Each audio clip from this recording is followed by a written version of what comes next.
はい、皆さんこんにちは。今日はちょっと発表することがありまして、なんと、直樹マンとミューズさんとの第3弾コラボが発売されます。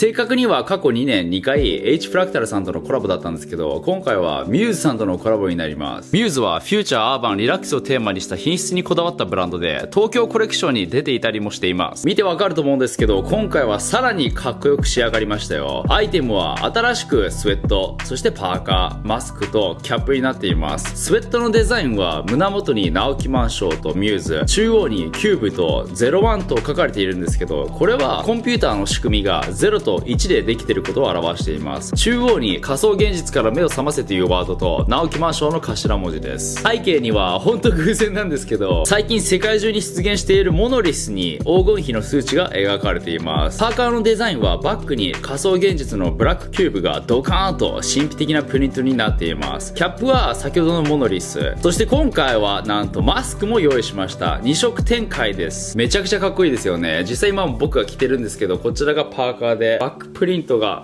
こんな感じになっています。そしてこちらが新アイテムのスウェットになります。キャップがこんな感じで、マスクが黒と白の2色展開になっています。今回ちょっと用意することができなかったんですけど、今回はカラーバリエーションが豊富で、スウェットが黒、ベージュ、ブルーグレーですかね。そしてパーカーが白、黒、そしてベージュになっています。そして今回購入特典がありまして、合計購入金額2万円以上、抽選15名様に Zoom にて約3分間のツーショットオンライントークを行います。この顎と喋りたい方、ぜひ検討してみてください。今回も完全受注生産なので、期間は12月26日、本日から明日にリンク貼っときますね、サイトの。1月3日までになっています。都市伝説要素がたくさん入っていて、かなりかっこよく仕上がったので、ぜひみんなにも着てほしいので、気になる方、チェックしてみてください。今年もこの季節がやってきましたよ。都市伝説ファンにとって年末といえば、エコノミストの世界はこうなるシリーズ。これからの世界はこうなるだろうという予測といいますか、計画が描かれているとされている表紙。一昨年はダヴィンチ風のスタイル。これ面白かったですよね。去年は白くテストのデザイン。これシンプルすぎてつまらんかった。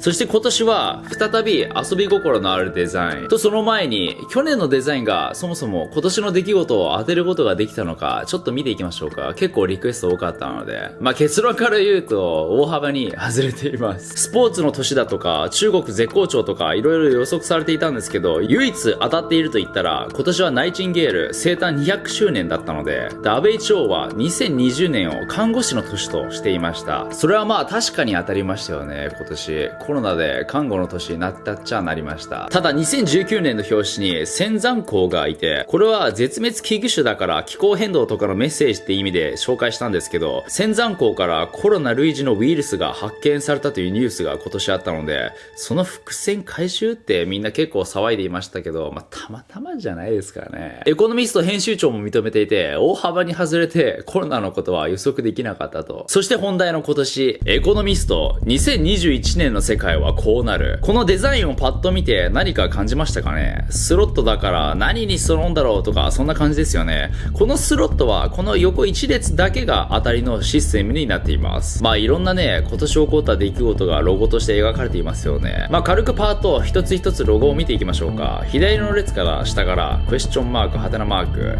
マスクをしている人、おそらくワクチン、そしてウイルスのマーク、そして隣に行き、下からおそらく TikTok のロゴ、引き裂かれたアメリカの国旗、おそらくバイデンの顔ですね。で、こちらは核のマークですからね。そしてお隣右、中国の国旗。こちらは風力発電ですかね。ちょっと傾いていますけど、ドルマーク、そしてまたハテナマーク。そして最後一番右の列はコロナウイルスのマーク、そしてこちらはおそらくズームとかビデオ通話のマークですかね。で、上、森林火災ですかね。そして景気アップのマークですかね、こちらが。これ考察する前に前置きがありまして、エコノミスト編集長の情報によると、来年は2021年ですけど、21という数字は、運、リスク、チャンス、サイコロの輪は21。アメリカでは21歳になってからじゃないとカジノに入れません。ブラックジャックは21にしようとするゲームですよね。と、このように21という数字とリンクして、今年まさに珍しい出来事が起きたので、来年は何が起きるかわからないと。そして考察する前に、来年がどんな年になるのか、10のテーマがすでに提示されています。ワクチン争い。これはスロットの一番左の列で表されていて、上からウイルス、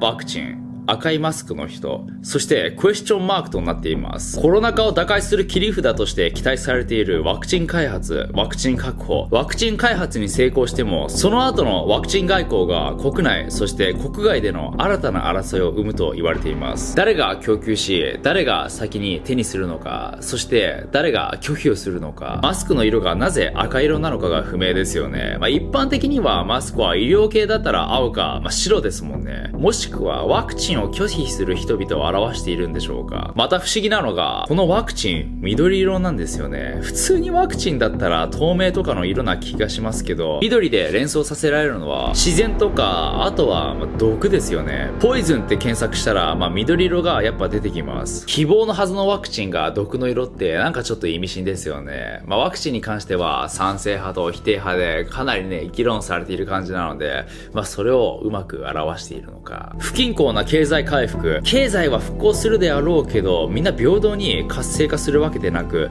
復活する業界もあればそうでない業界があり、デコボコした貧富の差はさらに広がる可能性がある。今回の件で間違いなく格差社会が進みましたよね。中間層がいなくなって上と下と分かれた感じ。新世界無秩序の修復、これはスロットの左から2列目のジョー・バイデン氏とその上の核爆弾のアイコンで表されていて、新たに就任するバイデン次期大統領がどのようにしてアメリカ、そして国際秩序を修復するかに注目が高まっています。その最初のステップとしてパリ協定とイラン核合意から始めるのではとされています。そしてバイデン氏の顔の下にある引き裂かれたアメリカの国旗、これはアメリカの二極化を表しており、2020年では大統領選挙による二極化、Black Lives Matter ムーブメントなど二極化する政治と社会をどこまで修復することができるのか。日本ではあまり語られていませんが、大統領選挙大変なことになっていますからね。動画にするかちょっとわかんないけど。そしてこの列のスロットの絵柄を見てみると、この列だけ回転による残像が描かれていなく停止しているんですよね。他の列は見てみてください。下から上に動いているのか、残像が下にあるのが見えるんですよね。スロットなので動いてるんですね。ただバイデン氏のこの列、ここはバイデン氏の確定演出なのか、深い意味はなくただのスロットの演出なのかもしれないけど、みんなどう思う？激化する米中対立、これは右から2列目の中国の国旗の部分でしょうか。トランプ大統領による表面化した米中貿易摩擦ですが、2021年も引き続き対立は激化し、バイデン氏の今後の対応も見どころです。企業が最前線に。これは左から2列目の一番下の絵柄、 TikTok のロゴの部分ですよね。米中の対立に関しては TikTok やファーウェイなどの企業が地政学的戦場の最前列に立たされています。アメリカはファーウェイという中国の通信機器大手への締め付けを強化し、 5G で世界の通信網を中国に握られていることを明らかに恐れています。加速するテクノロジーの今後、2020年はコロナパンデミックにより様々な社会的変化がありましたよね。こちらは一番右の列の Zoom のロゴの部分、テレビ会議によるリモートワークやリモート事業による社会構造の変化、またステイホームによるオンラインショッピングの需要の増加、右上のグラフはこれによる経済の回復を表しているのかもしれません。ほんと今年はステイホームとオンライン化でしたもんね。僕は事前に両方やってたので問題なかったですけど、2021年は2020年に起きたこれからテクノロジーの変化がどこまで社会に根付くか、もしくはまた元通りに戻ってしまうのかが明らかになります。間違いなく根付いて AI 化が到来するのは予測できるけど、よりフットルースではない世界へ。コロナによる低迷する観光業はこれから形を変える必要があり、国内旅行が観光需要の回復の鍵となっていきます。航空会社、ホテル業、航空機メーカーはこれからもコロナの影響を受けて、また留学生の受け入れなど文化交流も今後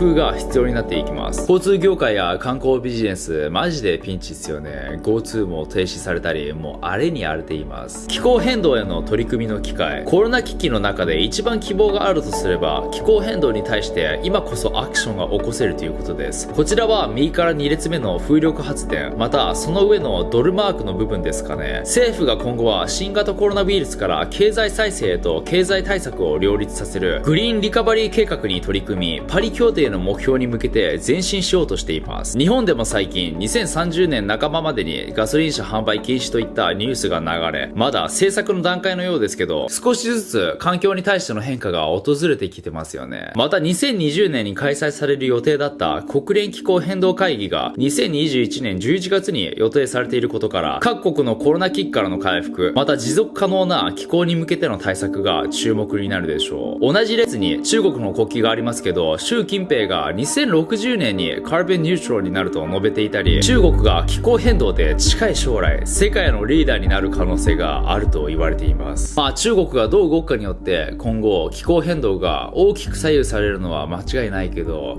流れ見えてきましたかね。コロナ禍から気候変動への投資、デジャブの年、2021年はデジャブのような年になるのではないかと。2020年に実現できなかった様々な出来事が再度リベンジで開催される予定ですよね。東京オリンピック、2020年のエコノミスト表紙でも描かれていたドバイのエキスポなど、その他先ほどの国連気候変動会議など、ただ全てのイベントが開催できるわけではなく、そんな中オリンピックはどうなるんでしょうか。その他のリスクに警鐘、これまでパンデミックのリスクに警鐘を鳴らしていた学者は、この機会に今まで見過ごされていた次なるリスク、例えば微生物に対して薬が効かなくなる抗微生物薬耐性や核テロリズムなどに警鐘を鳴らすと思われます。以上がエコノミスト編集長がリストした10のテーマだったんですけど、では表紙に何かヒントが隠されていないかみんなで見ていきましょうか。まずこの列ごとに分かれているロゴの順番ですよね。おそらく時系列的に下から上に向かって進んでいるように見えます。クエスチョンマークは入れなくても入れてもどちらでもいいかもしれないですけど、未知のウイルスが登場しみんな混乱し、そしてマスクをし始め、これからワクチンが投与される。さらにウイルスのマークはつい最近イギリスで見つかったコロナの変異種のことを表している。次の列は TikTok 禁止で人種問題などでアメリカが分裂し、バイデンが当選してからイラン核合意と、ここは割と分かりやすいですよね。時系列のままで。次の列は中国の列ですけど、この風力発電は先ほど話した中国の気候変動で近い未来リーダー的存在になることを意味して、このドルマークはいまいち不明なんですけど、単純にお金を表しているのか、あるいはドルが中国を恐れていることなのか。そして最後の列は基本的に環境的なことについてだと思うんですけど、ウイルス発生からズームなどのテレワークへと移行、そしてこの森林火災ですけど、去年はカリフォルニアやオーストラリアで山火事が発生し、近年の森林火災が問題になっていることに対しての警告と捉えると、テレワークと環境問題改善は実はリンクするんですよね。テレワークは持続可能な社会の SDGs の社会実現に不可欠な要素になってくるようなので、コロナは SDGs の社会実現へとかなり加速させた感じなんですかね。そう考えるとちょっと怖くないですか。しかもスロット以外の部分を見ていくと、スロットの土台部分に描かれている模様が旭日旗に似たデザインになっています。普通に違うデザインかもしれないけど、またはコインの投入口には Insert Stimulus Funds って書かれていて、これは景気刺激基金を投入と書かれています。世界経済を刺激していくための資金、もしくはコロナ禍で関心が高まるベーシックインカムについて触れている可能性があります。UNDP 国連開発機構は世界の貧困層を対象に臨時のベーシックインカムを導入すれば約30億人が自宅に泊まれるようになり、新型コロナ感染者の急増を抑えられる可能性があると訴えているようです。ここに世界経済刺激のために資金を投入しろと言って払い出し口がないのは永遠に投入させるためなのか。またスロットのレバーが地球儀になっているんですけど、中心はおそらくイギリスになっています。これエコノミストはイギリスの経済雑誌ですからね。地球儀レバーのグリーンランドの部分だけが赤くないみたいな議論がありますけど、これはもしかして地球温暖化を表しているのか。どうでしょう。以上が2021年の世界はこうなるでした。今回のは割かし分かりやすくてあまりひねりはないと思います。冒頭にも述べましたけど、編集長、エコノミストの編集長が実際にね、去年のは大幅に外れて、今回は何が起きるか分かんないからスロットにしたって言ってるので、皆さんどう思いますかね。今年のエコノミストの表紙。ぜひね、いろんな人の考察を聞きたいので、コメント欄にどんどん書いていってください。今年は本当にね、コロナで荒れに荒れまくりましたけど、荒れに荒れまくった荒れてましたけど、なんとかね、みんなでいい世の中にしていきましょうよ。来年にはさらに僕もいろいろパワーアップして、どんどんね、面白い動画作ったり、また動画以外のこともね、していくと思うので、頑張っていきます。はい。皆さんも頑張ってください。それでは、良いお年を。